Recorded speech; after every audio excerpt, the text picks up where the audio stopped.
நம்ம மீன் ரெடி ஆயிடுச்சா? ஆகிட்டே இருக்கு. இன்னைக்கு வந்து பார்த்தீங்கன்னா சண்டே ஸ்பெஷல். சண்டே ஸ்பெஷல் எங்கள் வீட்டில் மீன் செஞ்சு ரொம்ப நாள் ஆச்சு. எங்கள் அம்மா வீட்டில் இருக்கிற வரைக்கும் செஞ்சதோட சரி. நான் வந்து இங்கே மீனே எடுக்கல. ஆமாம், மீனே எடுக்கல.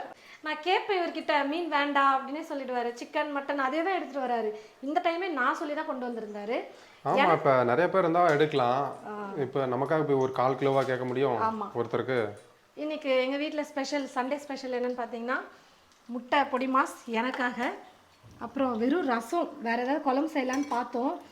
அவரும் சரி நானும் சரி ரசமே இருந்தால் பெட்டராக இருக்கும் அப்படின்னு சொல்லிட்டு யோசித்தோம். அதனால் வெறும் ரசம் தான். என்ன மீன் இது? வாவல். எனக்கு அங்கே வந்து மீன் கேட்டேனா அப்போ வந்து வவ்வால்னாங்களா? ஓ இல்லை, பேர் இருக்கலாம் போல மேபி, நமக்கு தெரியலையே. ஆனால் நான் வந்து சிரிச்சிட்டேன் குபீர் நீர் சொன்னோடனே. வவ்வால் மீனோடனே வவ்வாலா அப்படின்னு. நிஜமா அப்படி ஒரு மீன் இருக்கான்னு தெரியல எங்களுக்கு. தெரிஞ்சவங்க கமெண்ட் வாவல் பண்ணுங்க. பேர் கேள்விப்பட்டிருக்கேன். ஆனால் வவ்வால்னு சொல்லுவாங்களான்னு எனக்கு தெரியல.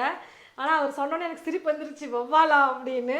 வாவலா தான் இருக்குன்னு நினைக்கிறேன் எனக்கு தெரிஞ்சு. தெரியல, சொல்லுங்க ரெண்டுமே கரெக்டான்னு சொல்லுங்க, இல்லை எது கரெக்டுன்னு சொல்லுங்க. ஃப்ரை ஆயிடுச்சு மீன். சூப்பராக ரெடி ஆயிடுச்சு. வந்துருச்சு மீன் வறுவல் சூப்பராக ரெடி ஆயிடுச்சு. உங்கள் வீட்டில் என்ன சமையல் அப்படின்றத மறக்காம கீழே கமெண்ட் பண்ணுங்க.